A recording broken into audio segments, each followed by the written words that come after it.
Imagine having a job that requires you to get up close and personal with someone's armpits. Welcome to ancient Egypt. In the sweltering sun of this magnificent civilization, personal hygiene took quite a unique turn. Armpit hair plucker, a profession that might seem peculiar to us, was a common role held by servants who were often slaves. These individuals were employed by the pharaohs and the nobility, entrusted with the task of maintaining a hairless body, which was considered a standard of beauty and cleanliness at the time.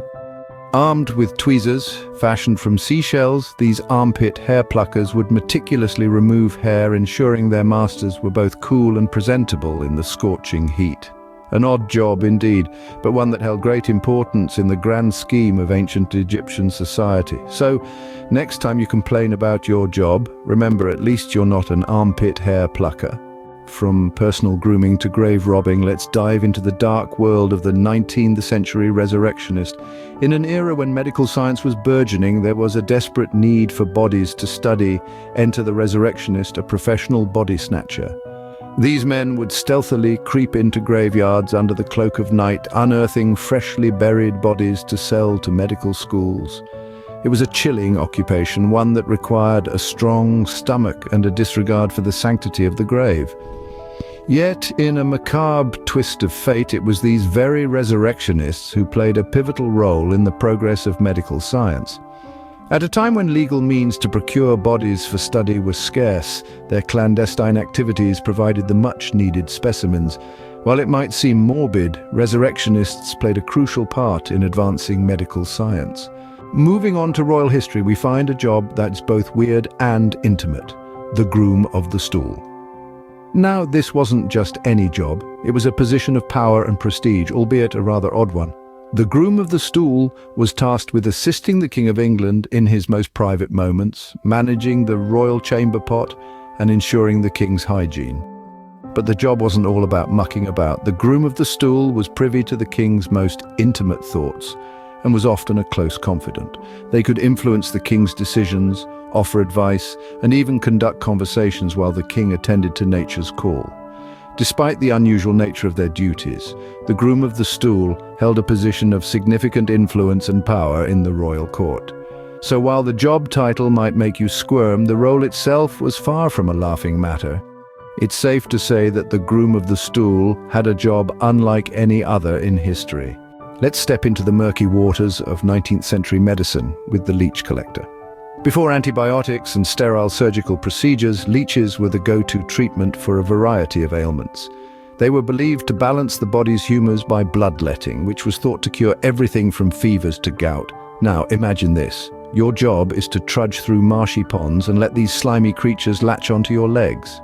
Once they're engorged with your blood, you carefully pluck them off to be used in medical treatments. Sounds gruesome, right? It was, but it was also incredibly hazardous due to the risk of infections. These brave or perhaps desperate individuals were essentially human bait, risking their health in the name of medical advancement. Despite the hazards, their efforts were instrumental to medicine during this era.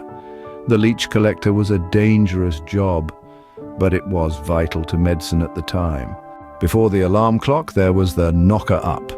In the hustle and bustle of the Industrial Revolution, getting up at the crack of dawn was essential, and the knocker-up was the answer to that early morning call.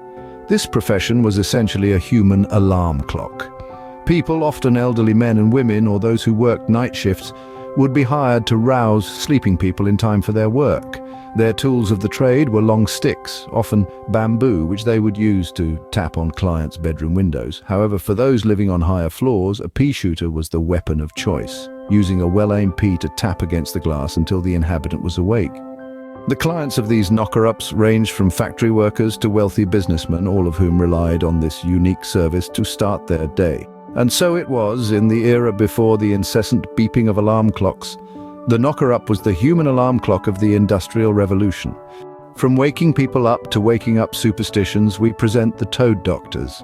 In the 17th century, rural England was teeming with fascinating folk remedies, none more so than the practices of the toad doctors. These healers had a rather unusual approach to healthcare. They believed that toads, those warty, hopping amphibians, held the power to cure many ailments. For illnesses like whooping cough or scrofula, a toad doctor would use a live toad as part of the treatment. The idea was that the toad would absorb the illness into its body, thereby freeing the patient from their symptoms. Toad doctors would often carry out their work under the cover of darkness, adding to the mystique of their practice. While, as it might seem strange now, toad doctors were trusted healers in their time. Despite the oddity of their methods, these practitioners were a testament to the human desire for healing and the lengths we'll go to find it. Lastly, we have two jobs that put children in harm's way: the powder monkey and the rat catcher. In the age of sail spanning the 17th to 19th centuries, young boys, some no older than 4 years old, were employed on warships as powder monkeys. Their task? To transport gunpowder from the ship's hold to the cannons. Their small size and agility made them less likely to be hit by enemy fire, making them vital yet vulnerable cogs in the machinery of naval warfare. Meanwhile, on dry land in Victorian England, rat catchers were employed not only to control rodent populations, but also to provide a gruesome form of public entertainment. They would train small dogs to kill rats in rat-baiting contests, a dangerous and unsettling spectacle. While we've come a long way from these bizarre jobs, they serve as a fascinating glimpse into our past.